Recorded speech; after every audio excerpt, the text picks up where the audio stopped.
الحمد لله وكفى والصلاة والسلام على عباده الذين اصطفى أما بعد فأعوذ بالله من الشيطان الرجيم بسم الله الرحمن الرحيم إنا أنزلناه في ليلة القدر وما أدراك ما ليلة القدر ليلة القدر خير من ألف شهر تنزل الملائكة والروح فيها بإذن ربهم من كل أمر سلام هي حتى مطلع الفجر صدق الله العظيم.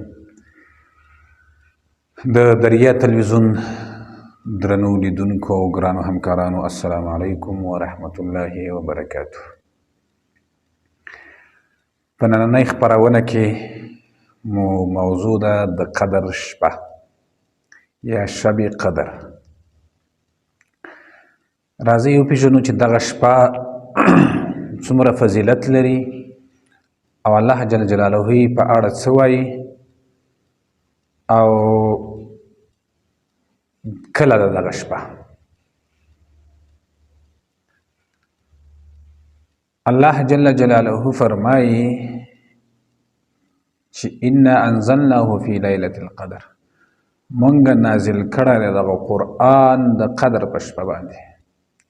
دغه شپه ډیره د فضیلت والا شپه ده، ډیره د برکتونو د خیر شپه ده، ځکه چې د الله عظیم کتاب په دغه شپه کې نازل شوی دی. قرآن دا ډیر ستر کتاب دی، ډیر برکتناک. د دې قرآن په وجه زموږ پیغمبر صلی الله علیه وسلم رحمت للعالمین دی. د دغه قرآن په وجه زموږ پیغمبر له ټولو انسانانو غوره انسان دی. د دغه قرآن په وجه دغه امت بهترین امت دی. دا د قرآن اعجاز دی او دا قرآن په هر دور کې ځوان کتاب دی، په هر دور کې نوی کتاب دی. د دې کتاب احکامات، د دې کتاب لارښوونې دا زړیږي نه، دا د هر دور لپاره نوي دي. په دغه شپه کې الله دغه ستر عظیم او لارښود کتاب نازل کړی دی، ځکه دا د فضیلت څښتنه شپه ده. فی لیلة القدر الله جل جلاله فرمایي چې انا انزلناه فی لیلة القدر، مونږه په دې قدر په شپه کې قرآن نازل کړی دی. یعنی دغه شپه د فضیلت لرونکې شپه ده، د فضیلت والا شپه ده.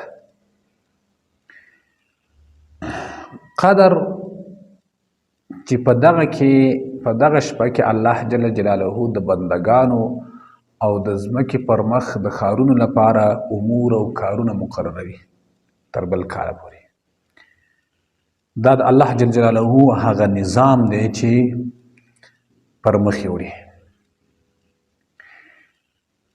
ابن عباس رضی الله عنه نور مفسرین فرمایي چې الله پاک د لوح محفوظ څخه د دنیا اسمان ته قرآن په یو وار نازل کړی دی.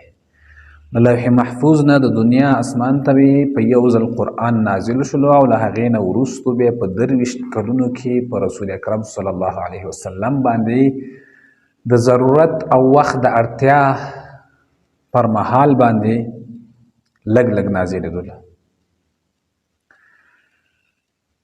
وما ادراک ما لیلة القدر، اوس دا لیلة القدر څه شی دی؟ دلته د قدر د شپې هغه تعظیم او ستروالی بیانوي چې قدر څه شی دی. اوس درته ښیي مونږ خو په قدر په شپه کې قرآن نازل کړي، اوس کوم فضیلت لري دغه شپه. وما ادراک ما لیلة القدر لیلة القدر خیر من الف شهر. د غوروالی اوس دلته دی چې دغه د قدر شپه، دغه لیلة القدر چې دا د قدر شپه خیر من الف شهر، دا غوره ده، ښه ده د 1000 میاشتو څخه. مهمه خبره دا ده دغه یوه شپه د 1000 میاشتو نه غوره ده. یعنی د دغې شپې هر عبادت د 1000 میاشتو د عبادت نه غوره دی. په دغه شپه کې نفل دومره غوره دی لکه په نورو میاشتو ورځو کې چې 1000 میاشتې عبادت کوي له هغې نه هم غوره دي. په دغه شپه کې د الله عبادت کول د 1000 میاشتو نه غوره دي. څومره قیمتي شپه ده، څومره قیمتي. یو کس که 1000 میاشتې عبادت وکړي، دغه شپه که چا عبادت وکړ دا د 1000 میاشتو نه هم غوره ده. دغه غوروالی د څه په وجه شولو؟ د قرآن په وجه شولو. د قرآن به څومره غوره کتاب وي، د قرآن سره اشنایي به څومره غوره وي، د قرآن لارښوونو ته غوږ نیول، د قرآن هدایات اورېدل. بدبختانه چې موږ قرآن ته شا کړې ده، بدبختانه چې موږ قرآن پریښی، بدبختانه چې موږ قرآن یوازې د تلاوت لپاره راخیستی دی، نور د قرآن په معانی او مفاهیمو ځان نه پوهو. او د قرآن د نزول فلسفه یوازې دا نه ده چې موږ یې په ختمونو کې او موږ یې په تلاوتونه وکړو او په ختمونو کې ووایو. د قرآن د نزول فلسفه دا ده چې الله جل جلاله په 23 کلونو کې په رسول اکرم صلی الله علیه وسلم نازل کړی دی. د دې حکمت او فلسفه دا ده چې دا د ژوند قانون دی، دا دستور دی، دا دلته لارښوونې دي. خو موږ هیڅ کله دا کتاب خلاص کړی نه دی چې موږ ته په تجارت کې څه لارښوونې لري، موږ ته په مړي او ژوندي کې، په واده کې او په مړي کې څه لارښوونې لري، موږ ته په سیاست کې څه لارښوونې لري، موږ ته په معاشره کې د ژوند کولو څه لارښوونې لري، موږ سره د ګاونډي سره په برخورد او رویه کې څه لارښوونې لري. موږ مسلمانانو قرآن ته شا کړې ده. قرآن سره دومره وصل یو چې یوازې تلاوت وکړو، خو په معانیو او مفاهیمو یې نه پوهېږو. مهمه خبره دا ده چې موږ د قرآن په معانیو او مفاهیمو او لارښوونو پوه شو. قرآن ستر کتاب دی، د فضیلت خاوند دی. کله چې موږ د قرآن په معانیو او مفاهیمو پوه شو، بیا موږ پوهېږو چې دا کتاب څومره ستر کتاب دی، د څومره عظمت خاوند کتاب دی. بیا موږ ته معلومات کیږي. خو بدبختانه موږ مسلمانانو قرآن ته شا کړې ده، د قرآن له معانیو او مفاهیمو نه پوهېږو، نو بیا موږ په نورو لارو روان شو، بیا موږ نه لاره ورکه وي. بیا زموږ مسلماني، ډېره مسلماني همدومره وي چې قرآن راواخلو، په خونو کې تاو کړو، مچ یې کړو او تلاوت یې وکړو او مړو پسې ثواب وبخو. د قرآن تلاوت اجر لري، خو د قرآن د نزول فلسفه چې ده هغه د قرآن په معنیو پوهېدل دي. نو ځکه دغه شپه چې غوره ده، دغه شپه، دغه روژه چې غوره ده، رمضان چې غوره ده، د قرآن له برکته. نو راځئ چې د قرآن سره ملګرتیا وکړو، قرآن دا د ژوند دستور او قانون وګرځو. نو دا د 1000 میاشتو نه دغه شپه غوره ده. نو په دغه وخت کې راځئ الله ته عبادت وکړو او په همدغه شپه باندې د الله کتاب راواخلو، د الله کتاب وګورو چې موږ ته څه لارښوونې کوي، څه هدایت راته کوي، الله موږ نه څه غواړي، او قرآن موږ نه څه غواړي. کله چې موږ په قرآن پوه شو، بیا زموږ د ژوند دستور، زموږ د ژوند قانون، زموږ د ژوند سعادت او نیکبختي دا لرې او ورکه نه ده. نو خیر من 1000 شهر تنزل الملائکة والروح. په دغه وخت کې، په دغه شپه کې ملائک او جبرائیل علیه السلام، روح نه جبرائیل علیه السلام مراد دی، دا ځمکې ته راکېوځي، ښکته کېږي، لاندې راځي باذن ربهم، یعنې د رب په اجازه باندې. الله ورته وایي چې کېوځئ. د څه لپاره؟ د خیر او برکتونو سره راځي. په دغه شپه کې د خیر او برکتونو سره راځي. من کل امر، د هغو کارونو لپاره کوم چې په دغه کال کې مقرریږي. من کل امر، د ټولو امورو لپاره. سلام هي حتى مطلع الفجر. سلام هي یعنی لیلة القدر د سلامتیا او خیر نه ډکه شپه ده. دې کې شر نشته، ټول خیر دی. په دغه شپه کې ټول خیر وي. یعنی په دغه شپه کې ستا هر عمل د الله ته د زرو میاشتو په اندازه دی، د هغې نه غوره. نو ټول خیر خیر دی که ته د الله یاد راتازه کوي، که ته د الله ته په لمانځه ودرېږي، که ته د الله کتاب را اخلي، که په دغه شپه کې ته صدقه کوي، خو هر عمل به دې د زرو میاشتو د عمل نه غوره وي. دا د خیر میاشت شپه ده، دغه د سلامتیا شپه ده. شعبي رحمت الله علیه فرمایي چې په دغه شپه کې د ملایکو سلامونه د مسجدونو پر خاوندانو وي. څوک چې مسجدونو کې وي او عبادت کوي، ملایک ورباندې سلامونه کوي. سلام معنا سلامتیا، د دې انسانانو د سلامتیا دعاګانې غواړي. حتی مطلع الفجر، دا شپه تر کوم ځای پورې ده چې تر څو سپیده داغ راوخیږي، سحر څرک راولګېږي، سحر شي، تر هغه وخته پورې دا د خیرونو او برکتونو نه ډکه ده. دا شپه کله ده؟ رسول الله صلی الله علیه وسلم فرمایي چې دغه شپه په دغه تاقو شپو کې ولټوئ. وروستی لسو شپو کې د رمضان مبارک په تاقو شپو کې ولټوئ. دا اعتکاف یو حکمت او یو ګټه همدا ده، که څوک دغه لس شپې روڼې کړي او الله ته عبادت وکړي، نو دغه شپه پکې حتما مومي، په دغه شپه حتما عبادت کوي او دغه سعادت او نیکبختي د زرو میاشتو د عبادت د دغه سړي په برخه کېږي. دا دومره ډېر وخت نه دی. که څوک معتکف نه وي، اعتکاف نه کوي هم، نو د شپې د عبادت وکړي. دغه فرصت او چانس ته له لاسه نه ورکوي. دا هر څه تېرېدونکي دي. بېګا شپه هم تېره شوه، بېګا ته به هم تېره شي.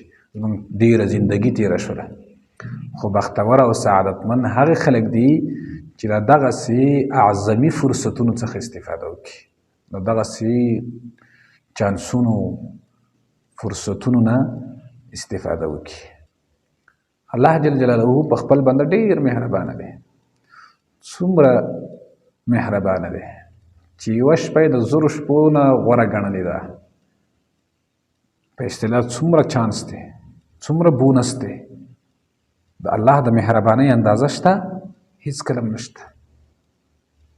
الله ډېر زیات مهربانه دی، هېڅ اندازه نشته. نو دا په تاقو شپو کې ولټوئ د رمضان، 21م، 23م، 25م، 28م او 29م. په دغه شپو کې د قدر شپه ده. رسول الله صلی الله علیه وسلم به هره میاشت معتکف کېدلو.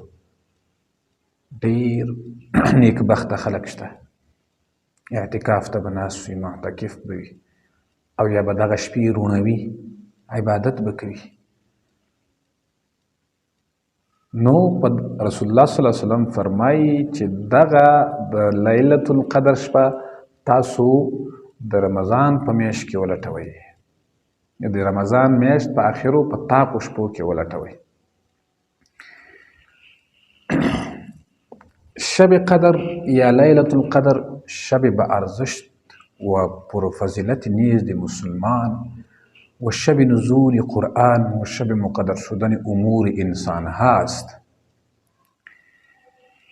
این شب با فضیلت ترین شب سال است که با امور مهم و با عظمت همان نزول اجمالی قرآن، پیدایش افاضات باطنی و فضایی خاص معنوی، تقدیر و تعیین سرنوشتها، تدبیر و برنامه ریزیهای جدید و نزول جبرائیل و فرشتهای همراه است و شب نزول رحمت الهی و امرزشهای گناهان بوده و در آن شب فرشتگان بر زمین فرمود میان.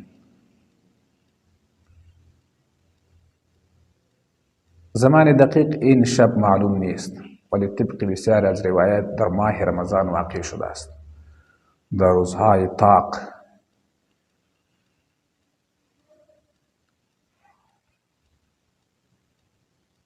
نو موږ په دغه طاقو شپو کې باید دغه د رمضان د میاشتې په تاقو شپو کې باید د لیلة القدر شپه ولټو.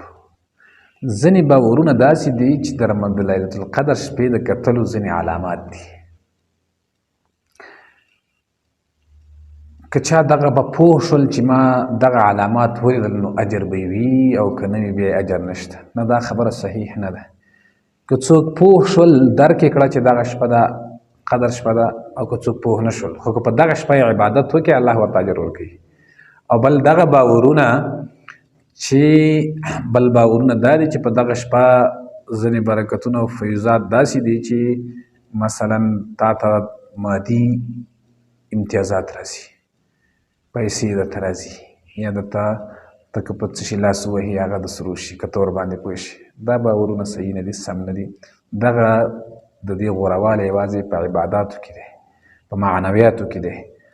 او په دغه شپه که څوک چا حس کړله او که چا حس نه کړله، خو چې په دغه شپه باندې عبادت وکړ نو الله جل جلاله ورته اجر ورکوي، هماغه د زرو د میاشتو اجر ورته ورکوي. نو دغه ورځې ډېرې ورځې نه دي، ډېرې کمې ورځې دي. الله وایي چې دا د قدر شپه د زرو میاشتو نه غوره ده. نو دا فرصت دی، راځئ چې له دې فرصت نه استفاده وکړو. که موږ هر څومره د ورځې مصروف اوسو، وظیفې مو وي، دندې مو وي، نو راځئ چې د شپې د الله عبادت لپاره وخت او حصه ورکړو. که ټوله شپه نه وي یو څه د شپې حصه ورته ورکړو. د ماخوستن لمانځه نه وروسته لږ کینو او د سهار د پیشنمي نه لږ وختي راجګ شو تر څو موږ دغه د قدر شپه په عبادت کې راشي او زموږ د عبادت قبول شي. او الله جل جلاله دغه فرصت زموږ نه ضایع نه کړي، او یا زموږ نه ضایع نه شي. موږ باید دغه فرصت ضایع نه کړو. نو د دې لپاره موږ باید دغه فرصت نه استفاده وکړو او دغه لږې شپې ورونې تېرې کړو، په دغه لږو شپو کې عبادت وکړو.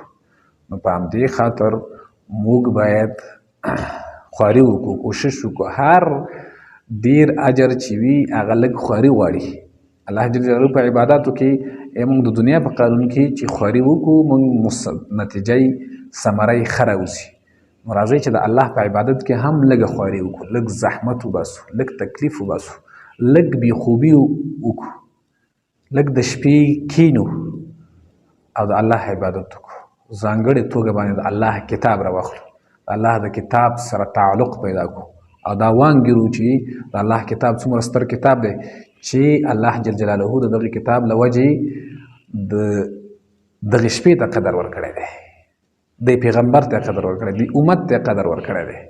نو مهم پیغام پکې به دا وي چې موږ د الله د کتاب سره تعلق وساتو، چې موږ د الله د کتاب سره رابطه وساتو. موږ باید د الله د کتاب په معانیو او مفاهیمو ځان پوه کړو. دا کتاب موږ ته ډېر څه را زده کوي. یقین وکړه د ژوند دستور راته ښیي، د سعادت او نیکبختۍ لارې راته ښیي، دا تفکیک راته ښیي چې کوم ښه دي او کوم بد دي.